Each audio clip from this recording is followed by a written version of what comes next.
ایک نبی خدا کی بارگاہ میں ابلیس آیا. نبی خدا نے پوچھا ابلیس یہ بتا کہ تو لوگوں کو گمراہ کیسے کرتا ہے؟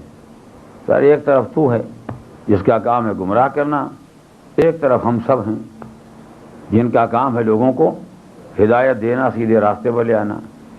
ہماری ایک طویل فہرست ہے 1,24,000 کی مثلاً،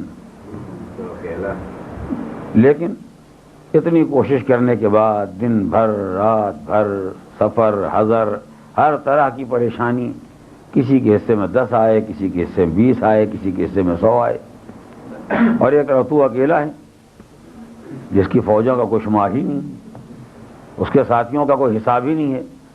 آخر بات کیا ہے کہ تو اتنی جلدی کامیاب ہو جاتا ہے اور ہم لوگوں کی مہم کامیاب نہیں ہوتی؟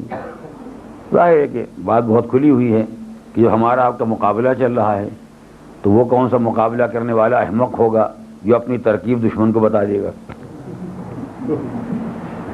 آپ کا کام ہے ہدایت کرنا، ہمارا کام ہے گمراہ کرنا. نہ آپ اپنی ترکیب ہم کو بتائیں گے نہ ہم اپنی ترکیب آپ کو بتائیں گے. مقابلے کی شان یہی ہے، اپنے اپنے حساب میں لگے رہیں، اپنا اپنا کام کرتے رہیں. کوئی نہ کوئی تو کامیاب ہوگا، یا آپ کامیاب ہوں گے یا ہم کامیاب ہوں گے. کرنی آخر یہ معلوم ہو جائے کہ آخر تو اتنی جلدی کامیاب کیسے ہو جاتا ہے اور ہماری مہم کامیاب کیوں نہیں ہوتی. اس نے کہا مجھے بتانا تو نہیں چاہیے، لیکن میں اس لیے بتا دیتا ہوں کہ میرے بتا دینے کے بعد بھی میرا کچھ بگڑ نہیں سکتا ہے. جو میرے ہیں وہ ٹوٹ نہیں سکتے ہیں، وہ آپ ہی والے ہیں جو ٹوٹ ٹوٹ کے چلے آتے ہیں. کہا ہے کہ معلوم تو ہو جائے کہ آخر کرتا کیا ہے. تو اس نے کہا بہت چھوٹی سی بات ہے، جب انسان کسی برائی کا ارادہ کرتا ہے تو میں برائی کو اتنا آسان بنا دیتا ہوں کہ انسان کو سوچنا ہی نہیں پڑتا. آپ لوگوں کو سمجھاتے ہیں مسلمان مومن کی زندگی کی قیمت، مومن کی آبرو کی قیمت، مومن کے مال کی اہمیت، مومن کے ایک ایک قطرے خون کی اہمیت، مومن کی اتنا زور لگایا تاکہ مومن کی اہمیت معلوم ہو جائے اور انسان سوچے کہ مومن کا ایک قطرہ خون بہا دینا اگر روز قیامت ایسا حساب چاہتا ہے جو کوئی انسان نہیں دے سکتا تو خدا نخواستہ اگر مومن کا گلا کٹ گیا تو کیا ہوگا. میں اس کو سمجھاتا ہوں کیا ریوالور تمہارے ہاتھ میں ہے، خالی ذرا سا ایک بٹن کو ہلا دینے کی دیر.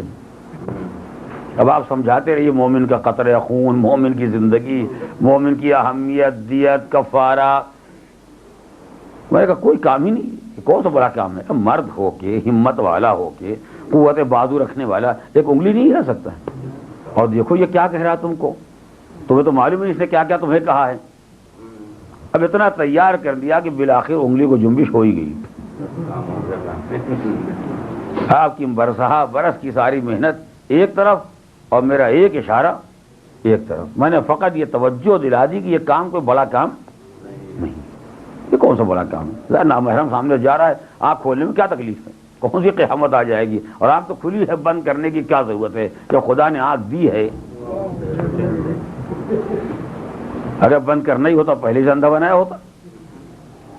خدا نے آنکھ دی، اس کو کوئی مصرف ہونا چاہیے. یہی مصرف ہے. میں نے سمجھا دیا اور سب کی سمجھ میں آ گیا. اب آپ سمجھاتے رہے حیا، شرم، غیرت، عزت، عفت، آبرو، کون سمجھے گا؟ لہذا میرا پہلا کام یہ ہے کہ میں لوگوں کے نگاہوں میں گناہ کو اتنا آسان بنا دیتا ہوں کہ آدمی کو گناہ کرنے میں کوئی تکلیف ہی نہیں ہوتی، خیال ہی نہیں ہوتا میں نے کوئی گناہ کیا.